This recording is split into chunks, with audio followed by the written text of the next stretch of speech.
Hi everyone and welcome to tonight's event. This is called 3 Top Rules and 3 Top Mistakes.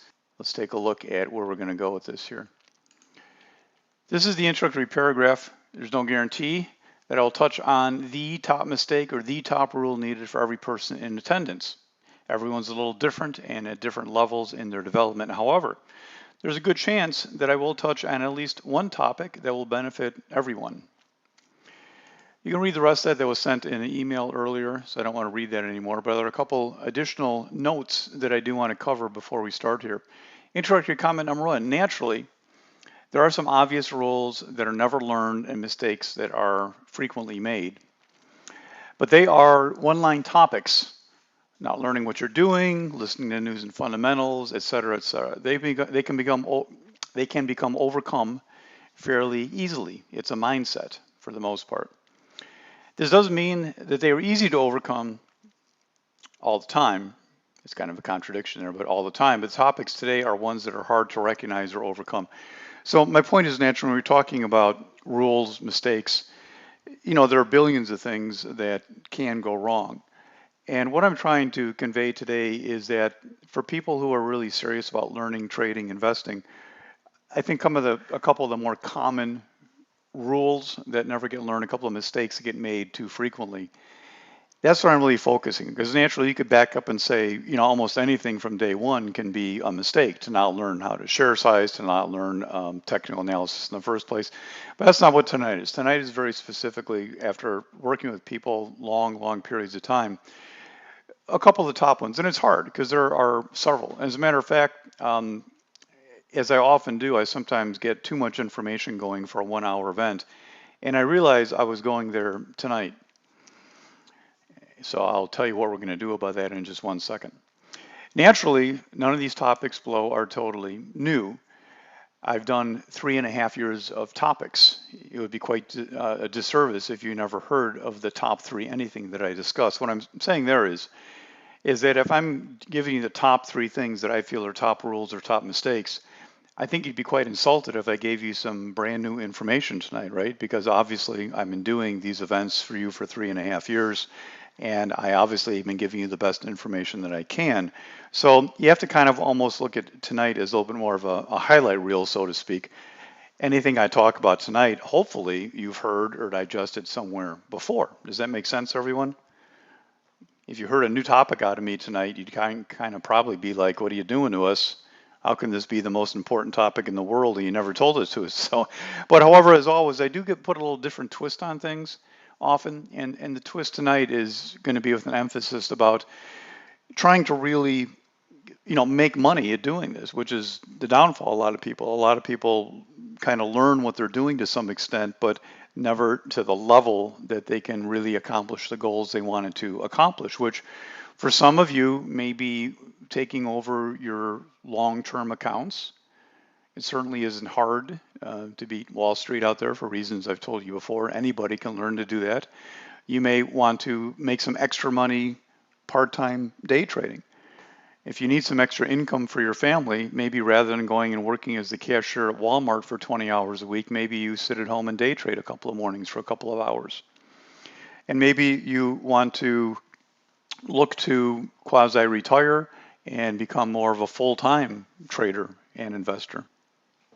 Also, I hate to say this, I planned too much for tonight and would never finish. So this has been reduced to the top 2. Sorry to disappoint, I never want to, but if I try to go through 3, it's not going to be worth it because it's just not going to do it.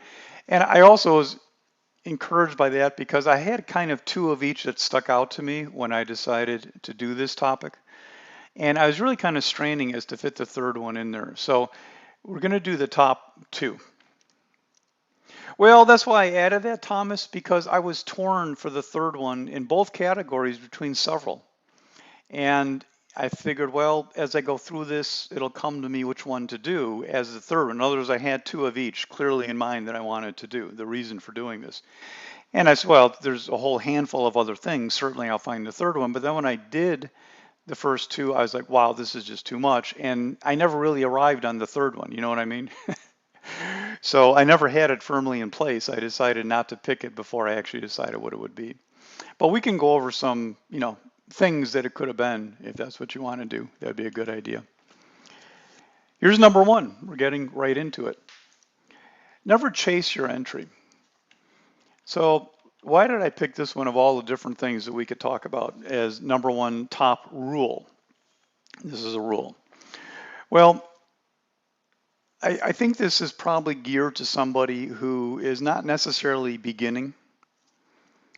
Hey, Mike, you're a genius. That's in here, believe it or not. It's part of one of the ones coming up.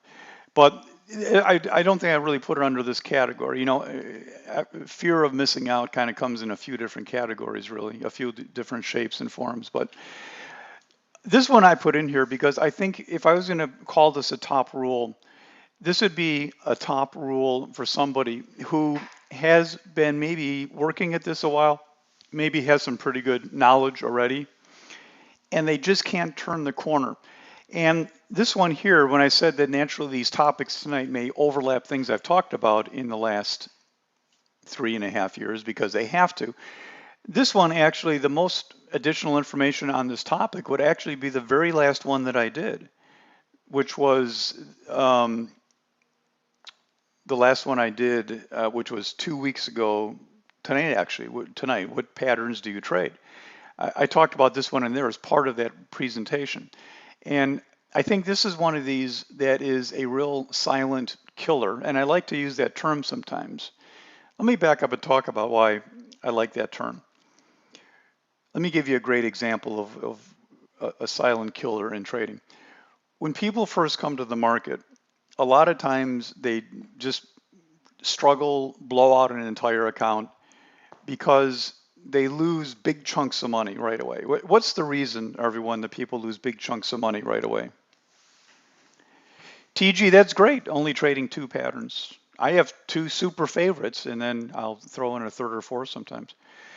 Well, yeah, no education, but more specifically, over leveraging, yeah. But basically, yeah, too much risk per trade and also just not taking their stop. You know, there's that old adage, you know, that if you come to trading, if you don't take your stop, you'll be broke. And when you're brand new, that is one of the reasons people do that. But the reason to me that that's not a huge deal to keep harping on is because if you know, if you have a $50,000 account and you're losing, you know, and you're going along and all of a sudden one day a week you lose 5 grand, do you know that that's a problem or not? You have this huge trade where every week you lose 10 times your risk amount. Is that a problem you're aware of or not? You go to sleep that night and go, gee, I just have no idea where that, yeah, you know it, or you can't miss it. It's like a big, huge thing sitting on your desk. You can't, you know, so you know it, and then you have 2 choices, right? You can either do something about it or just go broke and go to another occupation. But when people get more experience, you know what happens to them? They get so afraid of that loss, and they get so afraid of any stop loss that down the road a year or two, what happens to them is that they don't have the big losses. They have normal losses, but all of their gains are little tiny gains because they're afraid to let anything run. They're always taking little profits. And are you always aware of that, Robbie? Are you always aware of that? If you have a 60% batting average, you're saying, wow, I'm getting more than half the trades right. I'm getting 2/3 of the trades right. I feel pretty good, but you know, at the end of the month, I'm always just the same. Or is that something you're necessarily aware of? So the answer is no. That's what I call kind of a silent killer because you don't really ever peg what's wrong. You just keep going on and keep saying, I'll get better. Maybe I need to study more and I need to do this more, but you never really address the problem. So that's what I mean by kind of a silent killer. And this is in that category to me, the never chase your entry thing, because like I showed you 2 weeks ago tonight, you could take a trade and you could kind of, you know, quote unquote, follow the rules that you're supposed to follow. Now, what rules are those? I don't know. I just mean you learn technical analysis somewhere. And if you learned it, and I don't want to say improperly, because you can learn it properly and still lose money like crazy, right? Or some of you understand what I'm saying, that you can learn technical analysis and not do anything wrong necessarily, but still lose money like crazy, right? You all agree with that? Anybody that's been here? And I don't mean because you do things wrong. I mean just because if you just learn technical analysis 101 It's not good enough, it's not detailed enough, it's not explicit enough for you to really make money. All you can do is just kind of play around with the charts and goof around for a while. So you can do things what you would call right based on what you learned somewhere and never really make money. And that's why an emphasis in that one, and what I want to talk about again tonight a little bit, is the number one rule to me is never chasing your entry. And to not chase your entry, you know what that involves? Hey, Carmen, what's a prerequisite to not chasing your entry? Can anyone tell me? What's a prerequisite to not chasing your entry? It's the simplest thing in the world. Well, even, yeah, kind of, Eric, but even more basic than that. Yes, to know what your entry is, right? See, the big problem is with so many people is if you just don't know the chart well enough, you don't really know what your entry is supposed to be. And then you keep waiting and waiting for confirmation because you're never sure, and then you end up with an entry that's so late that over time you just can't make money. Does that make sense? Is that to the extent that you don't really know what you're doing, I'm not saying to any one of you personally, but to the extent that one doesn't know what they're doing, they feel like they have to wait for more confirmation, and that just keeps giving them a later and later entry. And then even though they may be theoretically correct about the trade, they had the right direction, it went a little bit, they're just not making the money to compensate for the fact that you're going to have some losses. The entry is everything. Everything? Yes, everything. Issue number one, most do not know the right entry. Well, they think they do, and that is what makes it the number one trader killer. This topic was partially discussed in a recent event, What Patterns Do You Trade? And that was actually 2 weeks ago. Issue number two. Issue number two. The entry, many know, is likely not a good entry. It's an entry-level entry, no pun intended, designed to compensate for not really knowing the chart. Some of the entries that you may think are good entries are oftentimes not really good entries. They're just either not confirming enough or just too late, whichever the case may be. And they'll work sometimes if you have a really big move. You know, any entry you get is going to make money for you, right? If you happen to pick the stock that's the mover of the day or something that takes out yesterday's high and goes twice that distance, you're going to have a winner. But you know what? That's not the norm. That's not what we typically have. At least that's not what I even look for. It's not the subject of tonight, but you've heard me talk about. Oh, by the way, the reason that guy's golfing there is because that topic reminds me in golf. I'm not the greatest golfer, but you just get that one shot, you know, in the 17th hole, you put it on the green from 230 yards out, and it makes you come back no matter what your score was, right? It's kind of like that in trading, I think, sometimes, is that you get rewarded with a really nice profit on a trade, and it makes you think you did it right and you keep coming back, but yet then you lose money over the next 2 weeks. I see some comments coming.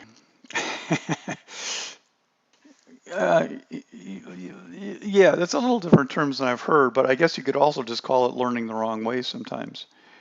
So one of the things you've heard me say in another event called the three-legged stool is I call it just superior technical understanding. It's not good enough to kind of know a chart. You have to know it to be able to say, that's where I'm getting in, you know, before the rest of the world acknowledges it.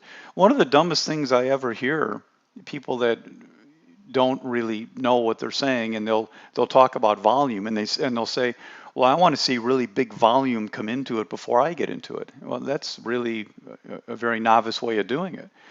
The big volume has to take me to my target, right? If the whole world jumps in, and then after the whole world jumps in, I decide I'm going to jump in, who's going to move the chart anymore?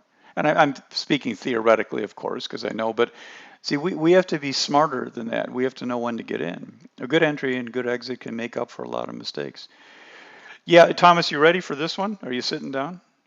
I say this to the room all the time. I say it when I teach class.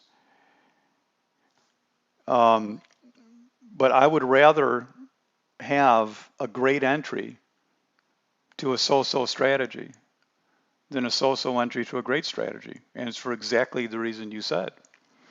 Because you can make money sometimes with a great entry. even if the concept doesn't really end up working properly. And somebody else, you're right, Jay. For a lot of people, I'm sure there's some people out there that are having fun, and just like a long time ago, they're going to find it very difficult. And I already think well, never mind. It's not for tonight. I got to keep going. An example. There are a couple of examples here. I'm not just going to leave you hanging. So let's take a look at a chart. And it's hard to find examples of trades that are perfect examples of just any one of these, because a trade involves kind of combining several things to me. And again, I only like to go back the last couple, 3 days, whatever, not forever. And I felt that the last thing I had, the best example, came today, and I don't have, so we're going to go live for that because I was kind of in a lot of stuff going on today. So, and by the way, if there's any mistakes on these slides, don't laugh at me because I didn't really proof them very much. So if I make it through this without getting laughed at, that'll be pretty good. So here is Piton this week, Monday, at the open. This was based on a sideways daily chart, partially. But when you want to talk about what a good entry is, it's not always necessarily the earliest, right? It's kind of an inverse relationship with how confident you are of the chart. In other words, when you really have a chart where you're saying, okay, there's just no question it's going to move, and here's where it's going to move, the necessity for your entry to prove what you want to prove is diminished. In other words, you're more likely to just kind of say, yeah, let's go with it here.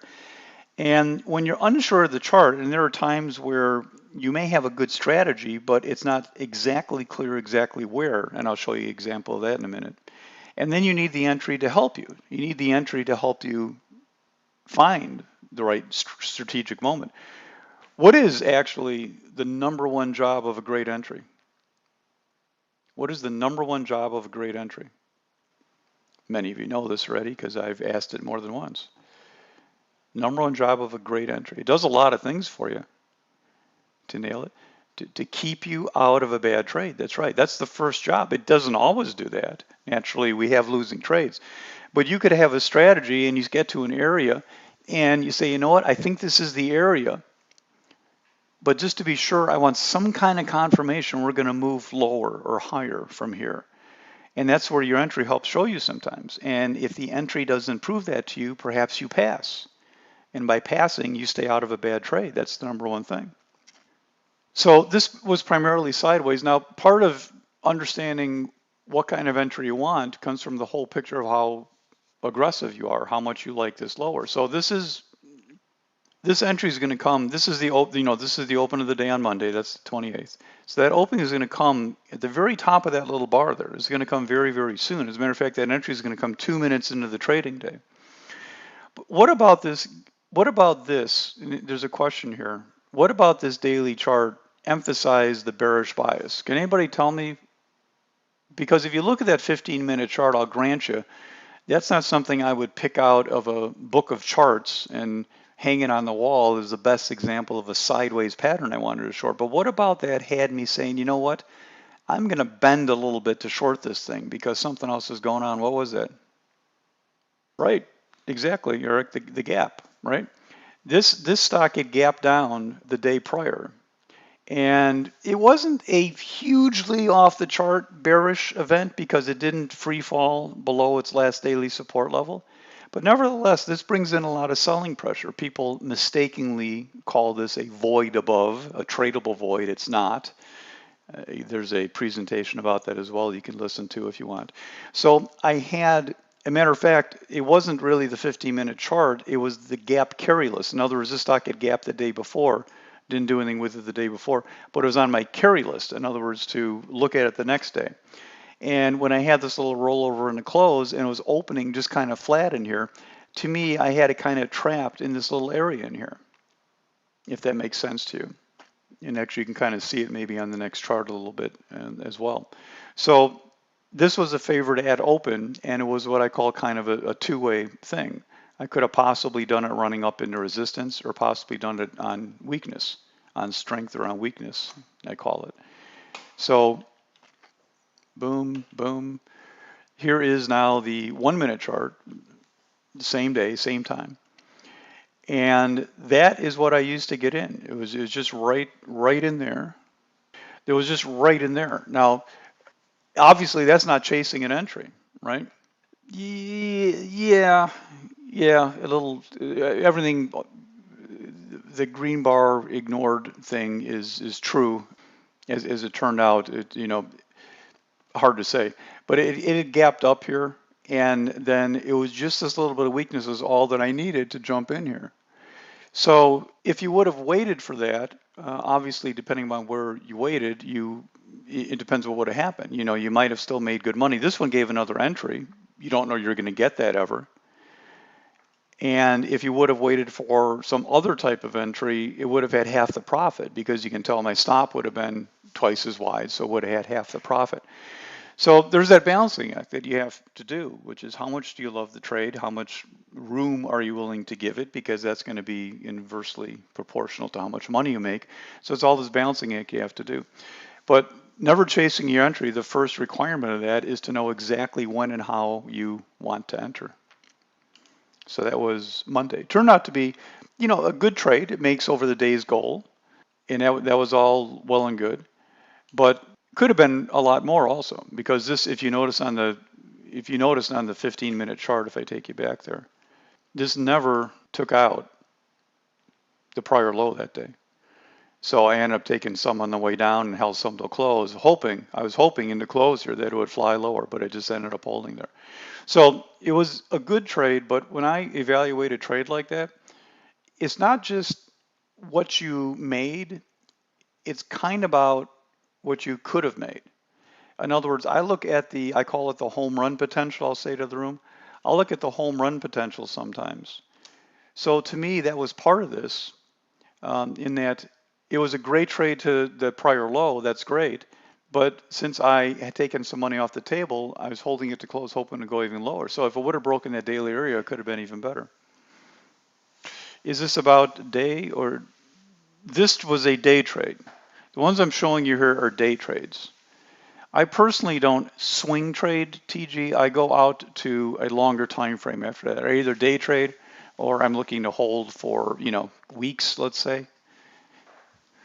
I occasionally will take something swing from an intraday entry, but I don't use a daily chart to swing trade. I don't think that's a great time frame.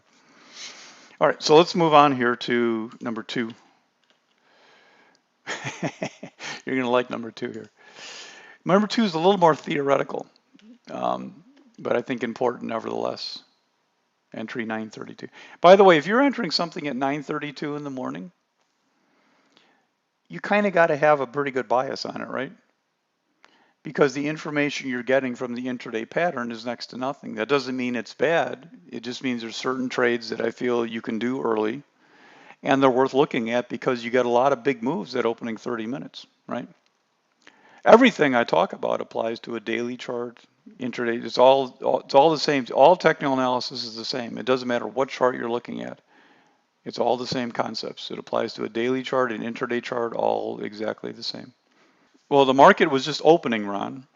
See, there's really no market bias. Even if you love a market bias, there is no market bias at open because you don't know what the market's doing unless the market is doing a gap and you feel that based on that gap that there would be something special going on. But the market was like it was the last, well, it was just Monday. It's just every day, the last 6 days, we gap up a small amount and go sideways. The market's a non-event. All right, let's move on here. Oh, the market gapped up a small amount, which if I cared, that would be slightly beneficial to that trade because the market gapped up, the stock didn't really. It gapped up pennies, but for Piton, that's absolutely nothing. Number 2, top rule number 2, be water.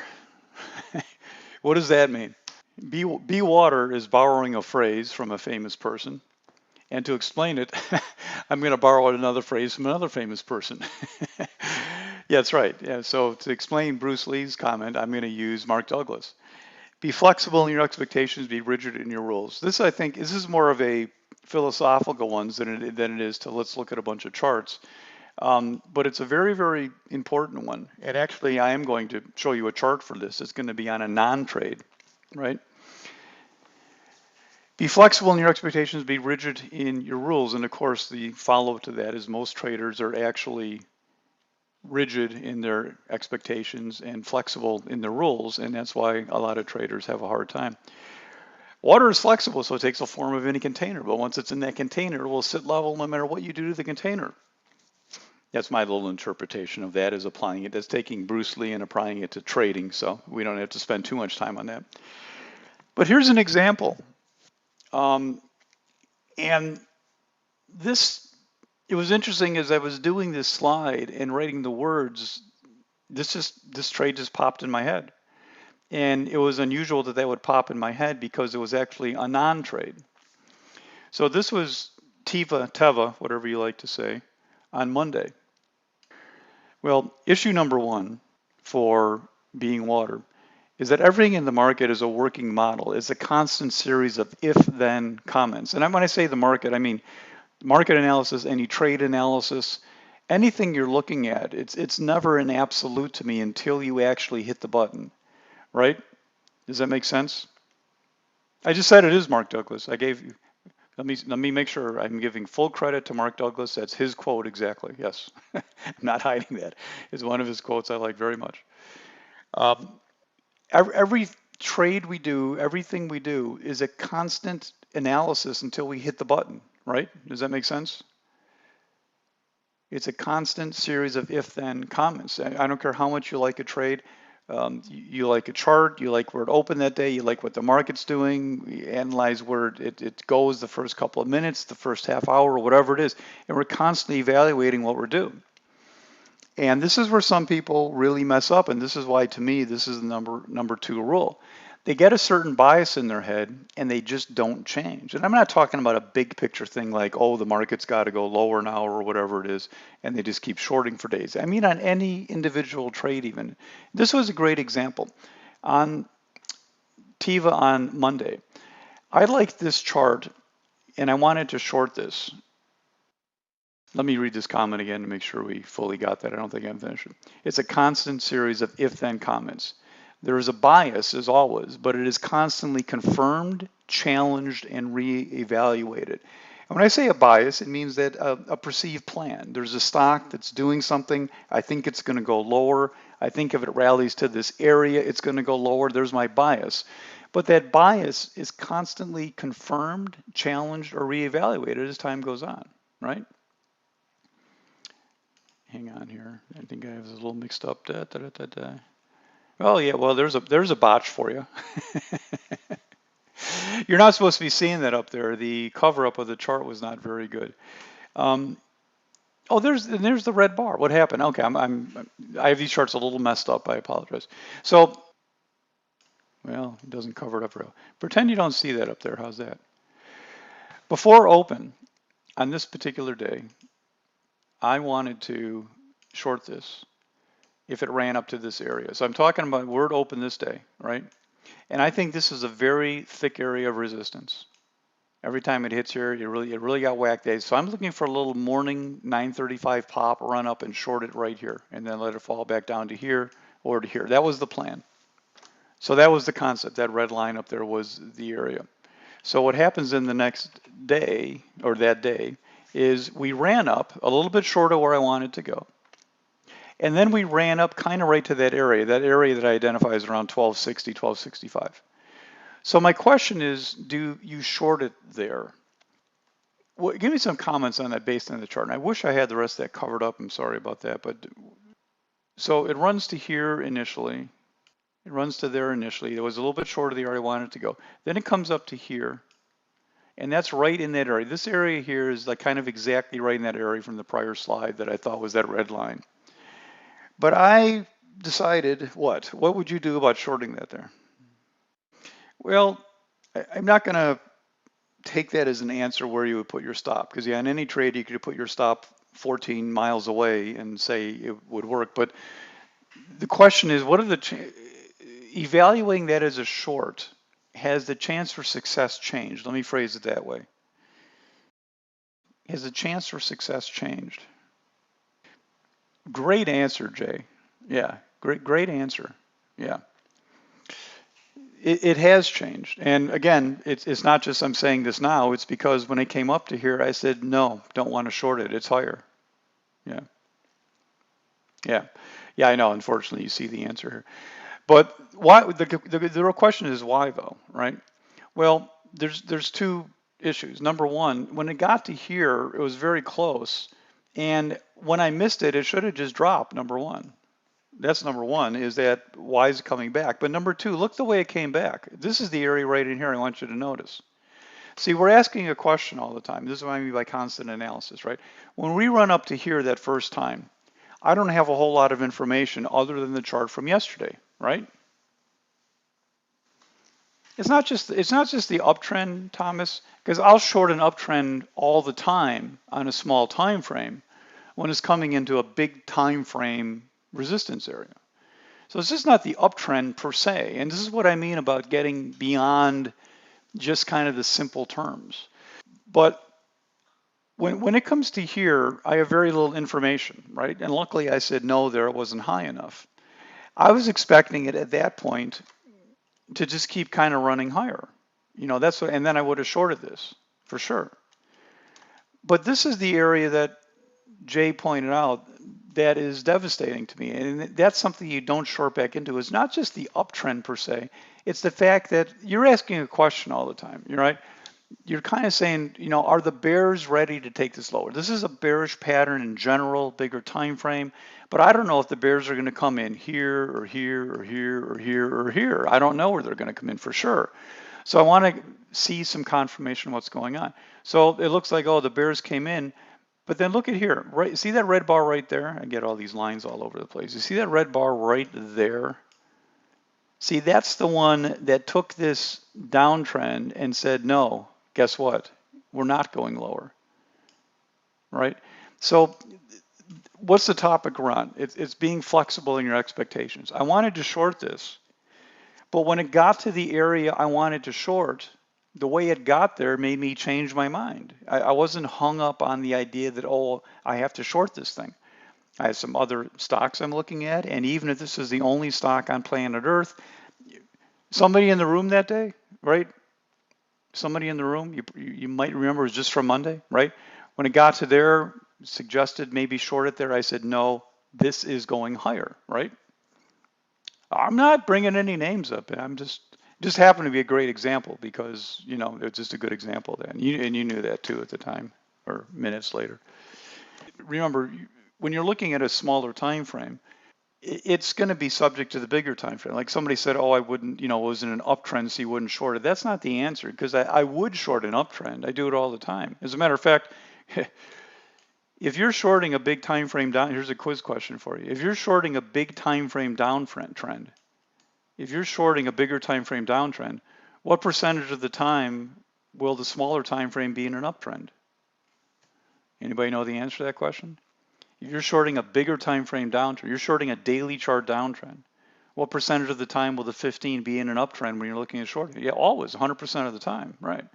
So it's not good enough to say I can't short that because this is an uptrend, but it's just this little nuance. And again, this isn't per se a technical analysis class tonight. I just want, the topic is, hey, something changed, right? And I'm not going to be stubborn about continuing to pop this. And like anyone else, I can be guilty of doing it too. I'm sure if somebody in the room, if you track what I do and marked it down, you may have found some day where I was stubborn about something.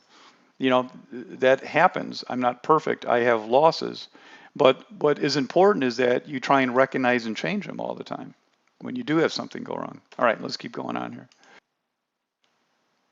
Issue number 2 under the category of the second top rule, be water. In other words, be flexible in your expectations, be rigid in your rules. Most traders do not have an issue being rigid in the rules, but it is for a very bad reason. They simply don't have rules. Oops. They simply don't have rules, right? I encounter this all the time when somebody would send me a trade or whatever and ask me to take a look at it. And I come back to them with a question about something and they're clueless. In other words, they're just taking shots at the dark and don't really know. And they don't have a set of rules or a set of standards they're trading by, both in terms of what are you doing on the chart, in terms of strategically, what are the rules you're following, what are the entries you're following, money management, chart management, the rules just aren't there. So obviously, if you don't have rules to start with, you're not going to be very able to follow your rules. All right, those are the top two rules. Top mistake number one. And I think more and more and more out of the four categories tonight and out of anything I could convey, this is probably number one. Lack of patience in general. Lack of patience in general. And again, this lack of patience thing is, I showed you ones that were kind of more chart technically oriented. This lack of patience is obviously more of a soft topic. It's more of a psychological one. And unfortunately, this is a two-part problem also. What's the two-part problem? Anybody want to take a guess? What do I mean by that? What are the two-part problem of needing patience or the lack of patience? What's the two-part problem? Having patience means that you wait for something. Well, chasing the trade, that is what lacking patience means exactly. Yeah, you guys are kind of hitting on it. The number one part of the problem is that if you are going to have patience, it means that you need to wait for something. And the problem for a lot of traders is the technical problem. They don't know what to wait for, right? If you don't know what to wait for, think about this. For those of you that do have a patience problem, I don't think there's a truer statement in the world. True or false? If you don't know what to wait for, it's impossible to have patience, right? Because then you are constantly in that battle. Am I going to miss it or do I wait for it? And you're not always right, but you have to have the knowledge, experience, and confidence level to say, you know what, I'm waiting for that. Yeah, and I'm not sure who you are, TG, but that's definitely my line. Wait for the trade to come to you. So the first part of this problem is a technical thing. You have to know what to be waiting for. This is also what I call, when you don't know what you're waiting for, it's what I call sitting at the screen and watching TV. People in the room, you've heard me say that a lot, right? As a matter of fact, I probably say once or twice a week. We get to the mid-morning, I go, you know what? I feel like I'm watching TV now. What does that mean? I feel like I'm watching TV. Well, what it means is when I start my day, every symbol on my screen, I have a very clear idea what I want it to do for me to take a trade. And the top 5 or 6, I know exactly what I want to do because those are trades I may be entering the first 10 or 15 minutes of the day. And then the day goes on and some things didn't go the way they're supposed to go. Some things went past their stop, some went past their entry. And after a while, all these wonderful little charts I have up that I'm expecting something from, they're kind of doing their own thing. And at some point, you know what happens? I start to realize I am no longer waiting for a chart to do what I want it to do, but rather now I'm watching the charts and let them drag me around by the nose. Does that make any sense to anybody? Rather than me sitting there waiting for the chart to do what I want it to do, I'm now sitting there like I'm watching TV and just being entertained by the charts, waiting for the chart to tell me what to do. That's always going to be a bad thing. And unfortunately, guess what? Every new trader in the world is hardly start out. I can't imagine a newer trader having the knowledge or experience to say what I just said. And that's what most people do. They pull up to the screen. It's like a big television day. Just, okay, what's going on? And, by the time you recognize or acknowledge something may be a trade, it's way past your entry. Way past. And you're chasing things all over the place. And we go back to problem number one. The entry is everything. Yeah. Yeah, I didn't realize until like this week that the room has all those symbols down there. Yeah. Looking for something, sometimes anything, right? Yeah. And that's why I'm a big proponent of, one of my big things I think most of you know is that I think you should only, as a day trader, doesn't apply to long-term or swing trading, but as a day trader, I really don't think you should be sitting in front of the screen more than a couple hours at a time. And here's the main, and I don't care what hours they are. I like the open myself. I like the opening couple of hours, but you can make money at lunch or in the afternoon whenever you want. But the main reason for that is because you can only be really locked, loaded, and ready to go for the next couple hours worth of events coming up, right? So when I come around to the afternoon, if I'm decided I wanted to come back, usually it's to come back for one or two stocks. So there they are, no big deal. But if I felt the market was going to do something and I wanted to do kind of a reboot and come back at lunch and look, which I don't do that often, I need to start from scratch. I need to go back and we with the room, we'll go through the list and start from scratch and okay, whole new hot list. What is it I need to see? And I got to start from zero because then again, if it's 1 o'clock I'm looking, I have to know exactly what it is I expect from every chart out there. For those of you that are really close to being there, I want you to hear this again. And if you're new, I want you to try and fathom to reach the day when you understand this. But when I sit in front of the screen, I need to know exactly what every chart on my screen, what I need to see it do. Yeah, you'll take. I think breaks are very necessary. You know, when you take a break, a day off, you take a 3-day weekend, 4-day weekend, maybe just not even open up a chart or do anything, it recharges you. You come back and you're like, man, this is so easy. Because sometimes you just get bogged down, you know. Let me go on a limb here. Can I get 3 or 4 room members just to give me a one on the screen? I'm sure some of you are here. Because I'm going to go on a limb here and ask you a question. Okay, that's enough.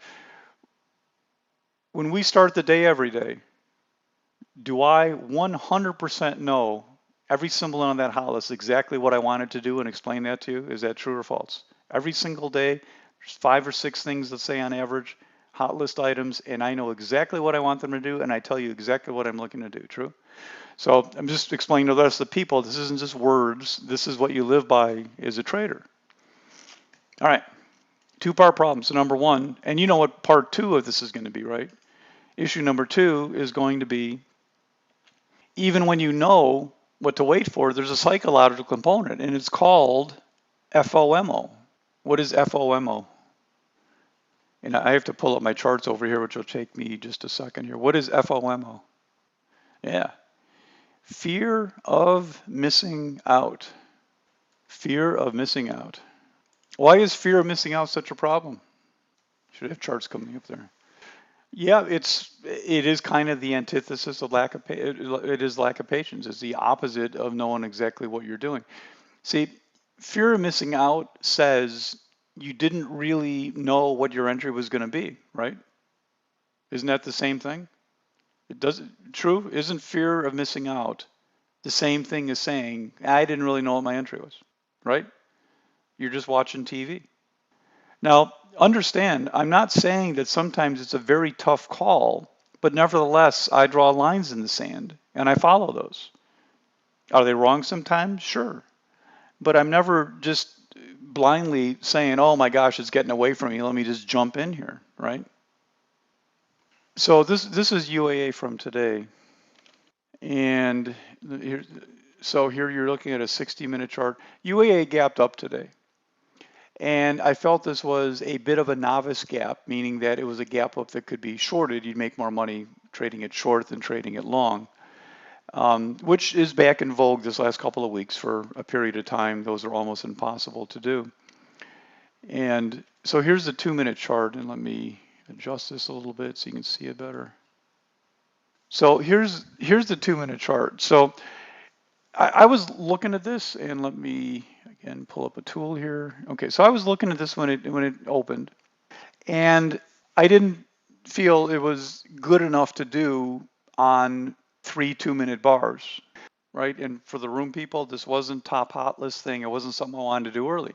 So had I chased this, it might have been a stop out, right? I don't know how I would have handled it, but you know, you could see that chasing that would have probably resulted in a stop out, right?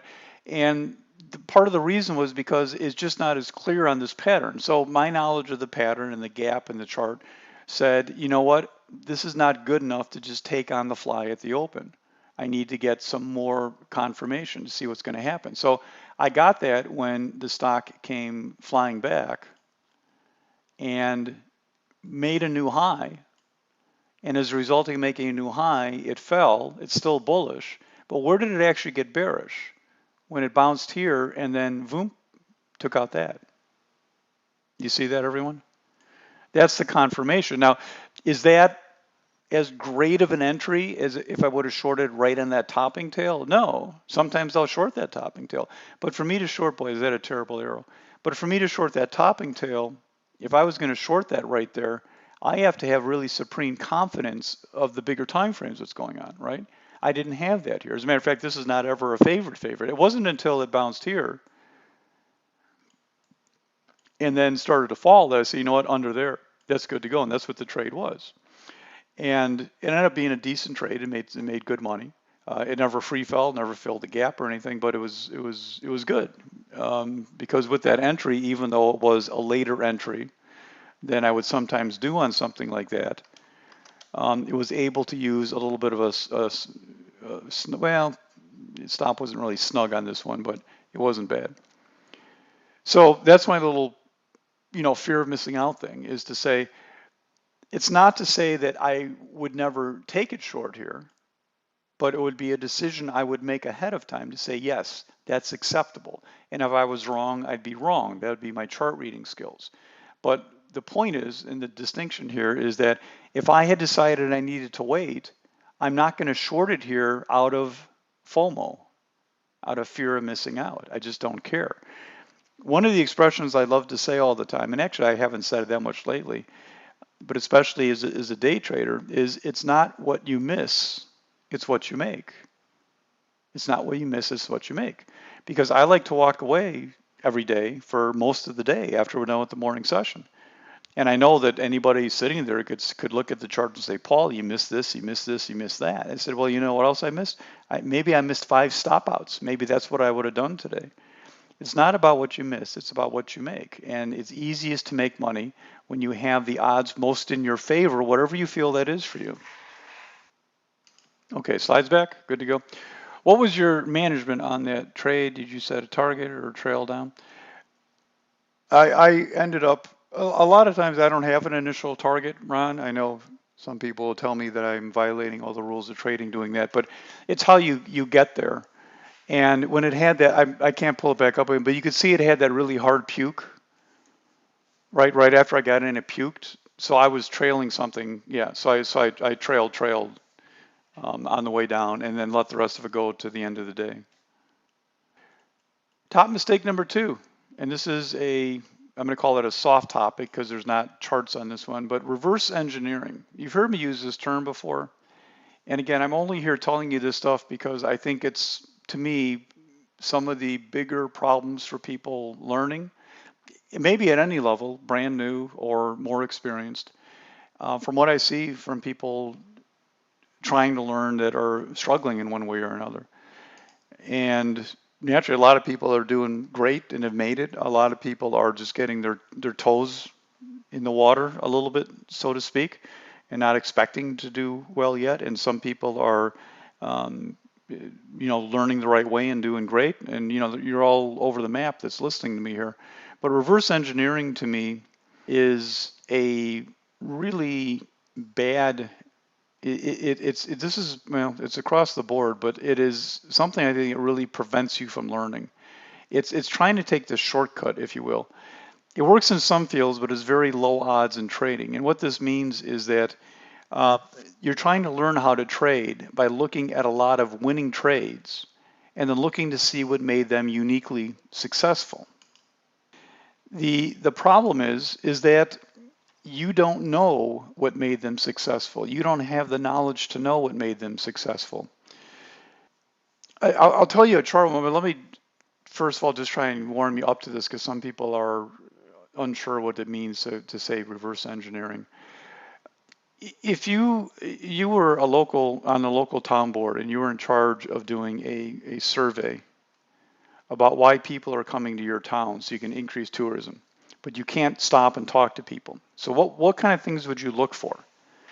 In other words, here's you're sitting there at the entrance to your town. I don't know, picture Mayberry or something, and the board doesn't want you to stop and ask people, but they say, you know what, we want to get more tourism here. So tell us, please, if you would, find out why it is that people are coming here. What kind of things did you look at?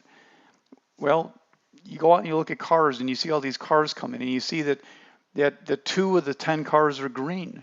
You say, well, is it green cars are attracted to our state or our city? Or you look at the license plates and you see that over 50 cars, that 3 of them are from New York.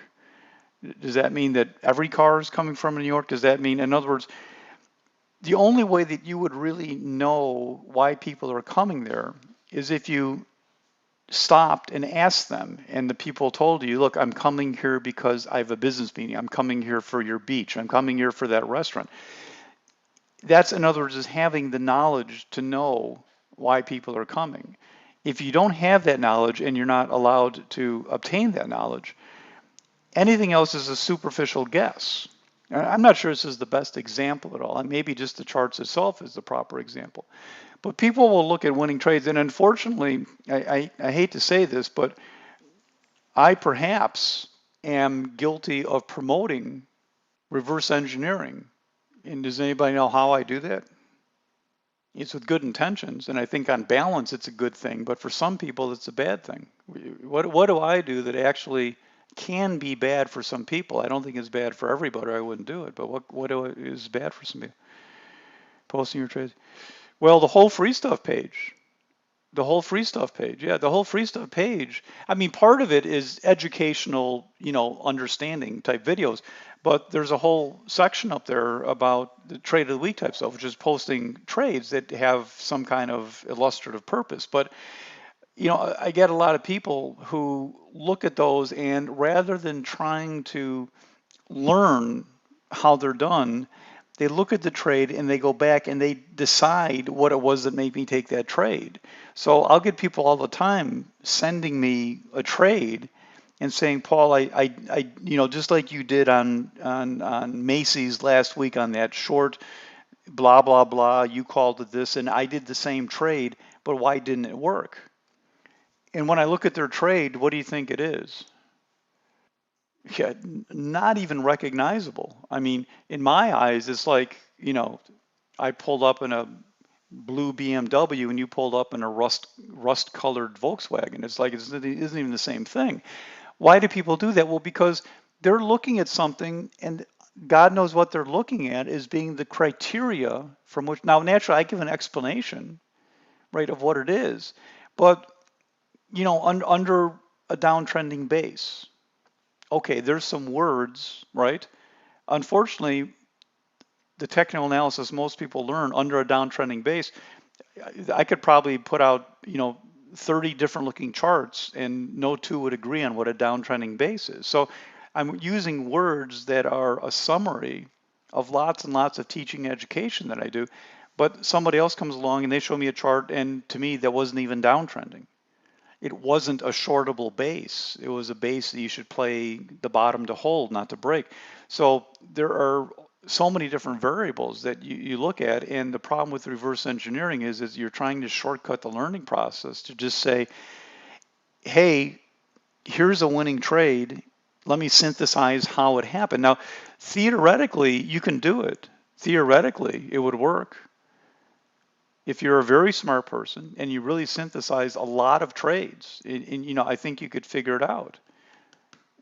But the purpose of me putting those out there is not to say, gee, here's some trades, go figure out how to do it. It's for all the reasons I told you, because it's, yeah, some people want to try and figure it out and go ahead, please do. Maybe some of you will, that's great. But for a lot of people, it's kind of a prerequisite, a warm up, so to speak, as they're just trying to start to learn. It's all good information. And it's also follow up stuff. For everybody in the seminar program, I tell them that they are responsible for everything on the free stuff page, because it's not just idle chit chats I'm saying to you on nights like tonight. This is all good information that I think benefits even somebody who's been through my seminar program 6 times. There's the good to it, but people can use it the wrong way and think that this is the way that you learn. And forget about my page or not. It's, I think, a problem for people in general that they try to just look at examples of things and to immediately pick it up. It doesn't work that easily. But try it if you like. Amazingly, it is 6:02 and I am at the end of the presentation. But let me ask if you have any questions.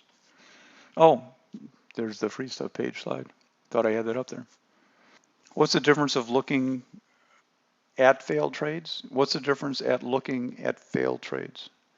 Could you, it sounds like you got a good question there, Don, but I'm not sure I understand it.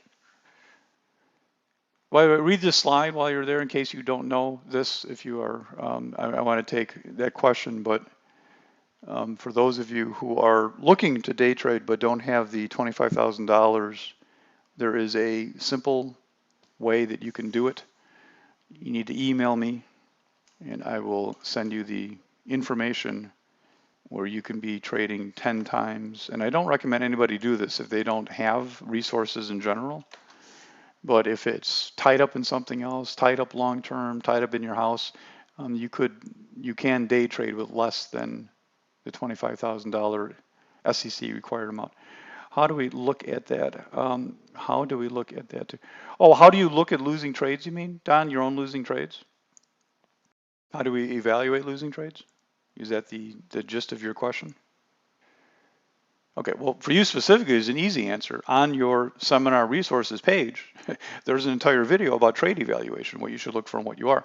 But for everybody in general, you're evaluating trades, it's a twofold purpose. When you go back and you look at your trades that failed, there's two purposes. Oh, okay, thank you. What is the first purpose that you want to look at your trades for, whether they failed or not? And obviously, I think there's a natural focus on the failed trades, but you need to look at your winning trades too. But there's a twofold purpose in looking at it. What's the first question? Exactly. The first question when you look at a trade that failed is to say, okay, did I do what I was supposed to do? And the trade just failed, because good trades fail, right? This is an odds game. It's about percentages. Good trades fail, right? So the first question is to determine, did you do what you're supposed to do? And the second question is, if you did do what you're supposed to do, okay, fine, don't worry about it. But if you did what you're supposed to do and this keeps happening, in other words, you keep having a trade that you followed the rules and they keep not working, then you have to question about whether or not your strategy is correct. If you're in the seminar program, that's when you send something to me to say, hey, Paul, I'm following my rules. Here are my rules. These last 5 trades didn't work. Something wrong, what's going on? If you're on your own, you can send it to me if you like too, but it's a lot tougher when you're on your own because you're never quite sure. It's hard to evaluate yourself what it is, right? It's hard for the student to be the teacher and to look back and say, oh yeah, here's what I did wrong. If it was that apparent to you, you wouldn't have done it in the first place. And it's very important because that is where all the gold is in trading, is learning from your bad trades or your incorrect trades. But a lot of good trades are good trades, but they may stop out. And you can have bad trades that happen to make money, learning the wrong way and then continuing to try and do those, and then you end up losing in the long run. Any other questions? All right, everyone. I am going to sign off and have a great evening. Check the DTS calendar for what's coming up next. There's nothing coming up the next few days. Have a good one, everybody. Have a great night.